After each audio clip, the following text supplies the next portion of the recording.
आप सभी का टेस्ट लर्नर्स के यूट्यूब चैनल पे स्वागत और अभिनंदन करता हूं दोस्तों। आज सीटीटी का प्रैक्टिस सेट नंबर नेक्स्ट है दोस्तों, जो कि आपके परीक्षा के दृष्टि से दोस्तों महत्वपूर्ण है। ईवीएस का प्रैक्टिस सेट नंबर तीसरा है दोस्तों, जो कि आपके सीटेट एग्जाम के दृष्टि से अति महत्वपूर्ण है दोस्तों। चलिए स्टार्ट करते हैं आज की क्लास का पहला प्रश्न दोस्तों। धमाकेदार शुरुआत है दोस्तों इस प्रैक्टिस सेट की, जो कि आपकी सीटेट जुलाई 2023 में दोस्तों अच्छा नंबर हासिल करके ही दिखाएगा। ठीक है, चलिए बीज अंकुरण की अवधारणा को किसके द्वारा सबसे अच्छे तरीके से पढ़ाया जा सकता है। बीज अंकुरण की अवधारणा को पढ़ाना है और उसके लिए कौन सा तरीका सबसे अच्छा होना होगा। चलिए देखते हैं। ऑप्शन नंबर 1 है कि अंकुरित बीज को कक्षा में दिखाना और अंकुरण की प्रक्रिया को समझाना। दोस्तों सिर्फ अंकुरित बीज को कक्षा में लाके दिखा देना और उसकी प्रक्रिया को समझा देने से ही बच्चे को ये अवधारणा अच्छे तरीके से समझ में नहीं आएगी, बिल्कुल नहीं समझ में आएगी। ऑप्शन 1 गलत हो जाएगा। बोर्ड पर चित्र के माध्यम से अंकुरण चरणों को प्रस्तुत करना। बीज के छोटा बच्चा नहीं दोस्तों, छोटे बच्चे को समझाने के लिए बोर्ड पर चित्र के माध्यम से अंकुरण की प्रक्रिया समझा देने से बच्चा जैसे बीज बोना है, फिर अंकुर दिखाना है, उसमें पत्ती निकाल देना है, फिर पौधे बना देना है, तो इस तरीके से बच्चे को आसानी समझ में नहीं आएगा। बच्चे को समझाने के लिए बीज अंकुर की जो अवधारणा है सबसे अच्छे तरीके से उसको कब समझ में आएगा, जब छात्रों को बीज बोने की एक गतिविधि करने के लिए छात्रों को खुद कहेंगे कि आप एक बीज बोइए और विभिन्न चरणों का अवलोकन करिए कि क्या क्या विभिन्न चरणों में क्या क्या होता है, और उसका चित्र बनाने के लिए अगर कहेंगे तब जाके बच्चे को अच्छे तरीके से समझ में आएगा, उसको अच्छे तरीके से पढ़ाया जा सकता है। इस प्रश्न का राइट जवाब क्या है? ऑप्शन नंबर 4 है। चलिए दोस्तों आगे चलते हैं। इसी तरीके से नेक्स्ट प्रश्न है। प्रश्न संख्या नेक्स्ट है कि डिस्लेक्सिया मुख्य रूप से किन कठिनाइयों से संबंधित है। डिस्लेक्सिया अगर कोई बच्चा है, पढ़ने संबंधित उसको प्रॉब्लम है, या कोई बच्चा जो है पुस्तक के कुछ अंश को पढ़ नहीं पाता है या पढ़ने में उसको दिक्कत आती है, बच्चों में पढ़ने के कुछ शब्द होते हैं जिसमें वो अंतर नहीं कर पाता है, उस बीमारी को क्या कहते हैं? डिस्लेक्सिया कहा जाता है। तो इस प्रश्न का राइट जवाब क्या होगा? ऑप्शन नंबर 4 होगा, क्योंकि डिस्लेक्सिया संबंधित होती है पढ़ना या पठन विकार से संबंधित होती है। अगर कोई बच्चा जो है लेखन संबंधित उसको विकार है, तो लेखन संबंधित दोस्तों क्या होता है? डिसग्राफिया होती है, डिसग्राफिया की समस्या होती है। और कोई बच्चा जो है वो लिख नहीं पा रहा है या उसको लिखने में प्रॉब्लम आ रही है तो डिसग्राफिया होती है। अगर कोई बच्चा जो है गणना करने में सक्षम है, नहीं कर पा रहा है, तो डिसकैलकुलिया की समस्या है। चलिए आगे चलते हैं दोस्तों। प्रश्न संख्या नेक्स्ट है कि एक किसान अनाज को भूसी से अलग करना चाहता है, यह किस प्रक्रिया द्वारा किया? ये किसान है दोस्तों जो कि फसल लगाता है और बीज बोता है। किसान ही दोस्तों जो ऐसे होते हैं बेचारे, जो कि सबके लिए कर सकते हैं कि ये अनाज न पैदा करें तो सब लोग पब्लिक भूखे मर जाए। दोस्तों किसान का बड़ा सहयोग है इस अपने राज्य में। दोस्तों अपना राज्य क्या है कि पूरे विश्व में दोस्तों किसानों का बहुत बड़ा योगदान है। ठीक है, तो इस एक किसान अनाज को भूसी से अलग करना चाहता था, यह किस प्रक्रिया द्वारा किया सकता है?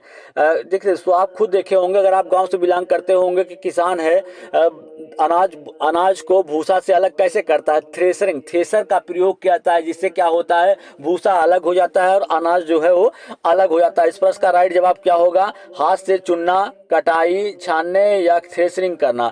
थ्रेसरिंग करने से। ठीक है दोस्तों, चलिए आगे चलते हैं। प्रश्न संख्या नेक्स्ट है कि प्रश्न संख्या नेक्स्ट देखिएगा कि मलेरिया का पता निम्नलिखित में से किसकी उपस्थिति के लिए रक्त का परीक्षण करके लगाया जा सकता है? मलेरिया होता कैसे दोस्तों? मच्छर के काटने से मलेरिया रोग फैलता है, और मादा एनोफिलीज जो मच्छर होता है दोस्तों उसके काटने से ही मलेरिया रोग फैलता है। कैसे पता करेंगे कि रक्त का परीक्षण करके, रक्त में कैसे पता करेंगे कि किस परीक्षण के द्वारा कि उसमें क्या है? मलेरिया रोग है। ठीक है, रक्त में यकृत की कोशिकाओं का विदरण करके, खारे पानी में मच्छर के लार्वा द्वारा, लाल रक्त कोशिकाओं में मच्छर के अंडे, लाल रक्त कोशिकाओं में प्लाज्मोडियम। दोस्तों इसी से पता चल जाएगा कि लाल रक्त कोशिकाओं में अगर प्लाज्मोडियम जो है वो मौजूद है तो उसको क्या है? मलेरिया हुआ है। चलिए आगे चलते हैं। क्वेश्चन नंबर नेक्स्ट देखिएगा। सभी क्वेश्चंस तो आपके परीक्षा के दृष्टि से बहुत ही ज्यादा महत्वपूर्ण है। वर्ष 1984 में भोपाल गैस त्रासदी निम्नलिखित में से किस गैस के रिसाव के कारण हुई थी? भोपाल गैस त्रासदी जो हुई थी 1984 में होती है, और इसमें किस गैस का रिसाव होता है? मेथाइल आइसोसाइनेट का रिसाव होता है। और मेथेन दोस्तों जुआरी करने वाले जो पशु होते हैं, धान का खेत होता है, वहां से मेथेन गैस उत्सर्जित होती है। और कार्बन मोनोऑक्साइड क्या होता है, जो दोस्तों वाहन चलित वाहन होते हैं उनके धुएं में कार्बन मोनोऑक्साइड और आपका सीसा के पदार्थ पाए जाते हैं। चलिए आगे चलते हैं, प्रश्न संख्या नेक्स्ट है। सभी प्रश्न दोस्तों महत्वपूर्ण हैं। मीरा और दिव्या दो छोटी लड़कियां हैं। मीरा को समोसा, कटलेट और ब्रेड खाने का शौक है, जबकि दिव्या को आयरन की कमी अथवा खाना पसंद है। मीरा और दिव्या क्रमशः निम्नलिखित में से किस रोग से पीड़ित हैं? मीरा को दोस्तों क्या खाना पसंद है? मीरा को, दिव्या छोटी लड़कियां, मीरा को समोसा, कटलेट, ब्रेड आदि खाने का शौक है। ठीक है, तो इसका मतलब है वो मोटी हो जाएगी, उसको मोटापा हो जाएगा। और दिव्या को आयरन की कमी है, मतलब उसको एनीमिया रोग हो जाएगा। इस प्रश्न का राइट जवाब क्या होगा? ऑप्शन नंबर 4 होगा। चलिए आगे चलते हैं दोस्तों, प्रश्न संख्या नेक्स्ट देखिएगा। इसी तरीके से दोस्तों आपके लिए मैं बेहतरीन से बेहतरीन क्वेश्चन लाने की कोशिश करूंगा। ठीक है, अगर आप मेरे साथ जुड़े रहेंगे, मेरा सहयोग करेंगे दोस्तों, तो आपकी तैयारी दोस्तों एकदम कंप्लीट मैं करवाऊंगा। अभी दोस्तों आपके पास 3 मंथ का समय। पके हुए चावल को किस कारण से रेफ्रिजरेटर में अधिक समय तक संरक्षित किया सकता है? तो आपको बता दें, पके चावल जो होते हैं कम तापमान पर रेफ्रिजरेटर में क्या होता है, भोजन में नमी की मात्रा निम्न तापमान पर रगड़ जो होते हैं क्या होते हैं, निष्क्रिय हो जाते हैं, जिस कारण से जो आपका चावल होता है रेफ्रिजरेटर में अधिक समय तक संरक्षित या सुरक्षित रहता है। ठीक है, कभी कभी पूछ लेता है कि देखिए कुछ चीजें ऐसी होती हैं जिसको हम लंबे समय तक संरक्षित कैसे कर सकते हैं। जैसे आम हुआ, आम को लंबे समय तक संरक्षित करने का क्या तरीका होता है? आम पापड़ बना के रख लेंगे या मैंगो जूस बना के, इसे देखिए मैंगो जूस मिलता है ना मार्केट में कि माजा ओजा मिलता है ना, तो दोस्तों वो आम का जूस होता है जिसको संरक्षित किया जाता है काफी समय के लिए, क्योंकि उसको निम्न ताप पर रखकर रोगाणु निष्क्रिय हो जाते हैं। तो इस प्रश्न का राइट जवाब ऑप्शन नंबर फर्स्ट होगा। चलिए आगे चलते हैं, प्रश्न संख्या नेक्स्ट है दोस्तों।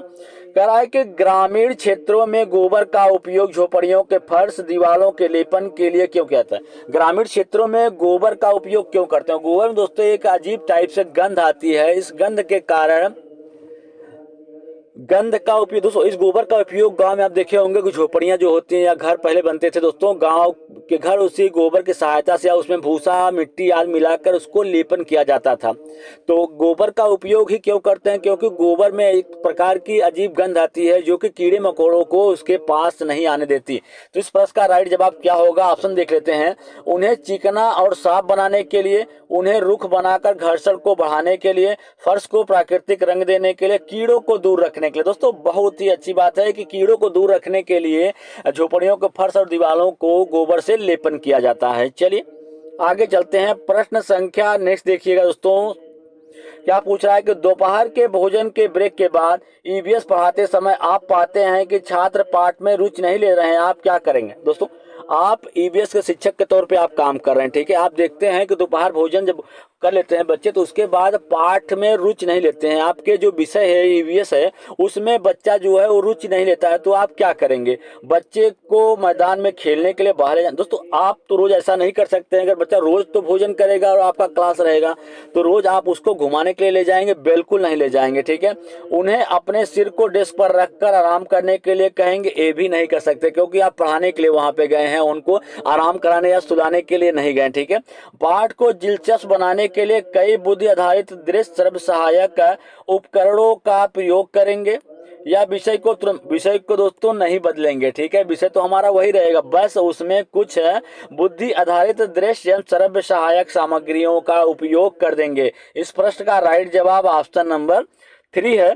चलिए आगे चलते हैं दोस्तों, क्वेश्चन नंबर नेक्स्ट देखिएगा कि रेखा की माँ प्रतिदिन तालाब से एकत्रित पानी में फिटकरी मिलाती है ताकि हल्की निलंबित अशुद्धियों को अवसादित करने के लिए, कठोर जल को मृत जल में बदलने के लिए, पानी में कीटाणुओं को मारने के लिए, पानी को रंगहीन करने के लिए। तो आप बता दें कि रेखा की जो माँ है प्रतिदिन तालाब से पानी लाती है और उसमें फिटकरी मिलाती है। ऐसा क्यों करती है? वो चाहती है कि जो उसके हल्के निलंबित अशुद्धियां, जिसमें थोड़ी बहुत अशुद्धियां हैं, वो क्या हो जाए, अवसादित हो जाए। ठीक है, उसके करने के लिए वो प्रतिदिन क्या करती है, उसमें फिटकरी मिलाती है। आप खुद देखेंगे दोस्तों कि अगर आपके घर में पानी है दोस्तों बाल्टी में, अगर उसमें बालू आ रहा है, अगर आप उसमें फिटकरी डाल देते हैं तो बालू जो होता है नीचे के तली में अब बैठ जाता है। चलिए आगे चलते हैं, प्रश्न संख्या नेक्स्ट देखिएगा दोस्तों। प्रश्न संख्या नेक्स्ट है कि काजीरंगा राष्ट्रीय उद्यान निम्नलिखित में से किसके लिए प्रसिद्ध है? काजीरंगा नेशनल राष्ट्रीय उद्यान दोस्तों कहाँ पे अवस्थित है? असम में अवस्थित है।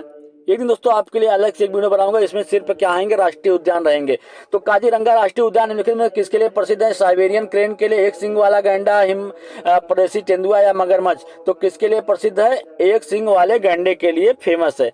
चलिए आगे चलते हैं, प्रश्न संख्या नेक्स्ट है दोस्तों, कह रहा है कि प्रोटीन अणु की इकाई क्या होती है? प्रोटीन अणुओं की इकाई क्या होती है? शर्करा होती है, इम्यूनो अम्ल होती है, फैटी अम्ल होती है, विटामिन होती है? तो प्रोटीन अणुओं की जो इकाई होती है क्या होती है? अमीनो अम्ल जो होती है क्या होती है? प्रोटीन अणुओं की इकाई होती है दोस्तों।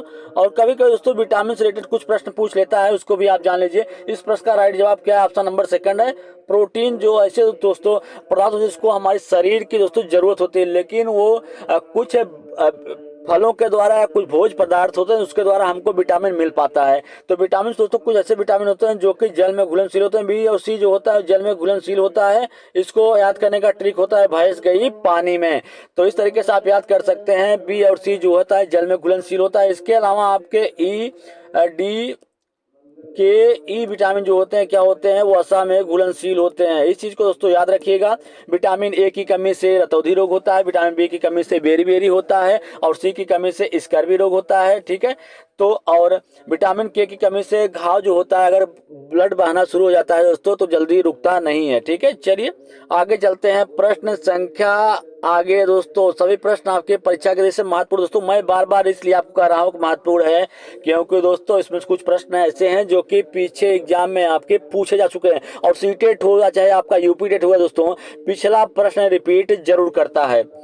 एक शिक्षक तनावग्रस्त बच्चे की पहचान कर सकता है जब बच्चा निम्नलिखित व्यवहार करता है? पढ़ाई में पूरी एकाग्रता, अत्यधिक बात करना, सक्रियता या आक्रामक व्यवहार करना। जब बच्चा जो है दोस्तों कक्षा में बैठ के आक्रामक व्यवहार करता है, किसी से लड़ बैठता है, झगड़ बैठता है, जो बच्चा सीधा साधा हो, अगर अचानक से उसका व्यवहार जो है अजीब टाइप सा हो जाए, या तो शिक्षक आसानी से पहचान सकता है कि बच्चा कैसा है, तनाव ग्रसित है। इस प्रश्न का राइट जवाब क्या होगा? ऑप्शन नंबर 4 हो जाएगा। चलिए आगे चलते हैं, प्रश्न संख्या नेक्स्ट है दोस्तों, क्या करा देखिएगा, करा के निम्नलिखित में से कौन सा एक अच्छा खाना बनाने की कार्य प्रणाली है? यहाँ पे खाना बनाने की कार्य प्रणाली के बारे में पूछा जा रहा है कि कौन सा तरीका सबसे बेहतरीन होता है? सब्जियों को काटना और फिर उन्हें ताजे जल से धोना, सब्जियों को काटने और पकाने से पहले कुछ देर धूप में रखना, जीवाणुओं को मारने के लिए सब्जियों को डीप फ्राई करना, सब्जियों को अच्छी तरीके से धोकर खाना। बिल्कुल सही बात है दोस्तों, खाना बनाने के लिए सब्जियों को अच्छी तरीके से धो के फिर उसको काटना चाहिए। चलिए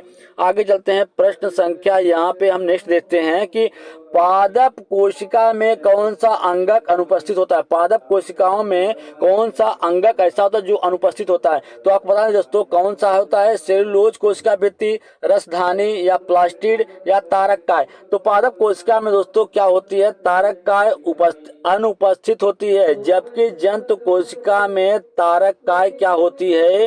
ये पाई जाती है किसमें? जंतु कोशिका में पाई जाती है। ठीक है, और जो तारक काय होता है इसके 2 भाग होते हैं दोस्तों, और उसमें से एक भाग का काम क्या होता है? कोशिका का विभाजन करना। इस प्रश्न का राइट जवाब क्या हो जाएगा? ऑप्शन नंबर 4 होगा। दोस्तों आज के लिए इतना ही। अगर आपको मेरा वीडियो अच्छा लगे तो लाइक, शेयर और सब्सक्राइब दोस्तों दबा के करिएगा।